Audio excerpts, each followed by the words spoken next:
জলপাই দিয়ে মিষ্টি, টক, ঝাল বিভিন্ন ধরনের আচার তৈরি করা যায়। তবে রসুন ও মরিচ মেশালে এটি ঝাল আচারের একটি জনপ্রিয় প্রকার হয়ে ওঠে। আসসালামু আলাইকুম, সবাই কেমন আছেন? আশা করি সবাই ভালো আছেন। আপনাদের সাথে শেয়ার করছি মজাদার জলপাইয়ের আচার রেসিপি। একটি কড়াইতে সরিষার তেল গরম করে তাতে আস্ত জিরা ও আস্ত পাঁচফোড়ন দিয়ে হালকা ভাজুন। ভাজা হয়ে গেলে রসুন কুচি দিয়ে হালকা ভাজুন। সঠিক উপায়ে তৈরি করলে এই আচারটি বেশ কিছুদিন পর্যন্ত সংরক্ষণ করে খাওয়া যায়। এরপর পরিমাণ মতো আদা রসুন বাটা দিয়ে ভালোভাবে ভেজে নিন। এই আচারটি টক, মিষ্টি, ঝাল স্বাদের। এরপর এখানে পরিমাণ মতো লবণ দিয়ে দিন। এরপর পরিমাণ মতো মরিচ গুঁড়ো দিয়ে দিন, পরিমাণ মতো জিরা গুঁড়ো দিয়ে দিন, সামান্য পরিমাণ ধনে গুঁড়া দিয়ে দিন। রসুন ও মরিচ দিয়ে তৈরি জলপাইয়ের আচার অনেকেরই খুবই পছন্দের একটি খাবার এবং এটি সারা বছর ধরেই সংরক্ষণ করা যায়।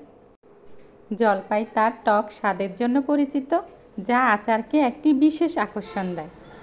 এই আচার খিচুড়ি, পোলাও এবং বিরিয়ানির মতো খাবারের সাথে খেতেও খুব ভালো লাগে। রোদে দেওয়া ঝামেলা ছাড়াই তৈরি করা যায় এবং সারা বছরও ভালো থাকে। এরপর পরিমাণ মতো চিনি দিয়ে দিন। বেশি মিষ্টি পছন্দ করলে চিনি বেশি ব্যবহার করতে পারেন। আচার বানানোর সময় রোদে না দিয়েও বানানোর কৌশল জানা থাকলে সহজেই তৈরি করা যায়। টক, ঝাল ও মিষ্টি স্বাদের হওয়ার কারণে মানুষের কাছে এই আচারটি খুবই আকর্ষণীয় আচার। এরপর এখানে আস্ত মরিচ দিয়ে দিন। এখানে আমি কাঁচা লাল মরিচগুলো ব্যবহার করেছি। জলপাইগুলো ভালো করে ধুয়ে কেটে নিন। কেটে নেওয়া জলপাইগুলো হালকা ভাপ দিয়ে পানি ঝরিয়ে শুকিয়ে নিন। মশলার সাথে রসুন ও মরিচ ভালো করে মিশিয়ে ভেজে নিন। এরপর আপনার ইচ্ছে হলে স্বাদ অনুযায়ী কাঁচামরিচ দিতে পারেন। সব কিছু একসাথে নেড়েচেড়ে ভালোভাবে কষানো হয়ে গেলে এবার জলপাই দিয়ে দিন। অল্প আঁচে ভালোভাবে নাড়তে থাকুন।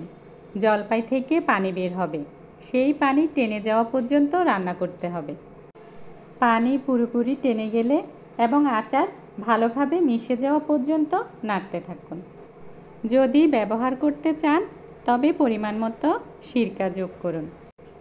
জলপাইগুলো হালকা ভেঙে বা কেটে দিন যাতে মশলাগুলো ভেতরে ঢুকতে পারে।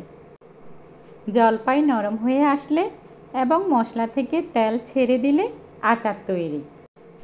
এই ধরনের জলপাইয়ের আচার একবার বানিয়ে খেলে এটি বারবার তৈরি করার আগ্রহ তৈরি করে।